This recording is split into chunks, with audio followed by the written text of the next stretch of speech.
एक नाही, बाळ नाही, पोरग नाही, टोरग नाही, मागून खाली म्हणून पगारीला आले.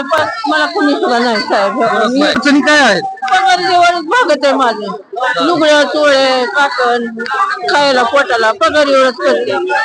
नमस्कार, मी विशाल जगदाळे. आता आपण आहोत धाराशिवच्या तहसील कार्यालयामध्ये आणि धाराशिवच्या तहसील कार्यालयामध्ये वयोवृद्ध लोकांची खूप मोठ्या प्रमाणामध्ये गर्दी जमलेली आहे आणि ही गर्दी का जमलेली आहे हे देखील आपण जाणून घेऊयात.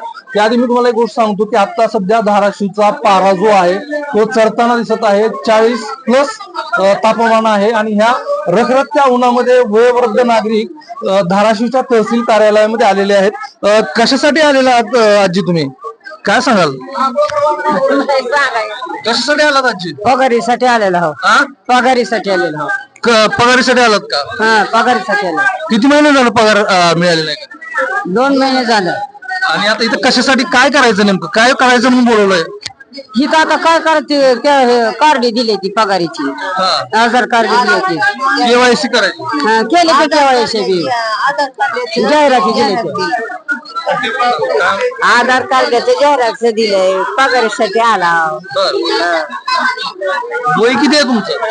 आता बघा तुम्हीच बघा किती वय, तुम्हीच बघा म्हणले किती वय. आणि आता ऊन एवढं मोठं आहे कडाक्याचं, असल्या उन्हामध्ये एवढी गर्दी कसं?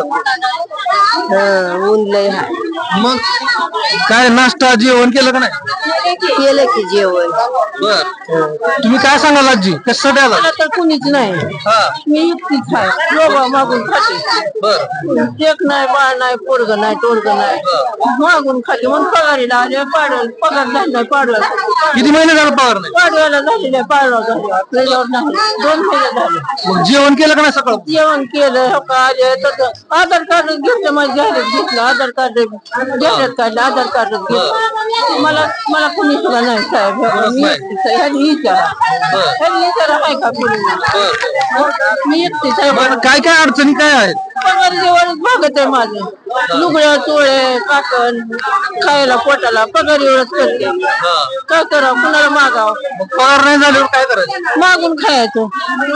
काय करावं, परडे हातावर अजून मागून खायचं. काय सांगाल आजोबा, कशासाठी आला? का आला तिथं?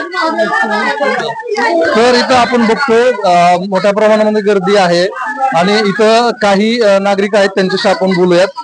काय सांगाल तुम्ही, काय नेमकं एवढी गर्दी होण्या पाठीमागचं कारण काय? मी रामकृष्ण बापूराव पाटील, कौडवा बावी, तंटामुक्त अध्यक्ष, विशेष कार्यकारी अधिकारी 5 वर्ष पद भोगलेलं आहे. तरीही श्रावणबा, इंदिरा गांधी निराधार याशी लोक जे आहेत का संजय गांधीचे, त्यांचं 2-3 महिने झालं पेमेंट नाही.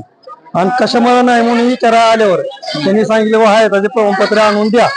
मग हे हयाताचे प्रमाणपत्र आणण्यासाठी आज आपल्या धाराशिव जिल्ह्यात किंवा कुठलं गाव जर टेम्परेचर 40-45 40 आहे, तर हे गावगाव जर महसूल खातं जर पाठवलं, ग्रामसेवक आहेत, तलाठी आहेत, त्यांनी जाऊन सरपंचाची भेट घेऊन किंवा तंटामुक्त अध्यक्षाची भेट घेऊन गावात कॅम्प घेऊन जर निराधार लोकांना बोलवून तिथं जर त्यांची जर आपण व्यवस्था केली तर त्यांचं हे संड व्हायचे नाही. असल्या उन्हामध्ये यायचं, जेवण नाही, लोकांना काय नाही, कोण मेलं गेलं, एसटी वेळेवर मिळत नाही, एसटी उभा करत नाही, हे यायचं कसं? इथं यायचे कारणच नाही. गावगाव जर यांची व्यवस्था केली तर इकडं तुमचे हेरसंड होतच नाही. महसूल खात्याला सांगायचं काय अडचण आहे? तर महसूल खात्याला म्हणजेच तलाठी कार्यालय असेल किंवा अन्य माध्यमातून या वयोवृद्ध लोकांची केवायसी जी आहे ते गावामध्ये केली तर वयोवृद्ध लोकांना अशा उन्हाळ्याच्या कडाक्यामध्ये धाराशिवला येण्याची गरज भासणार नाही. विश्व विशाल न्यूज साठी मी विशाल जगदाळे, धाराशिव.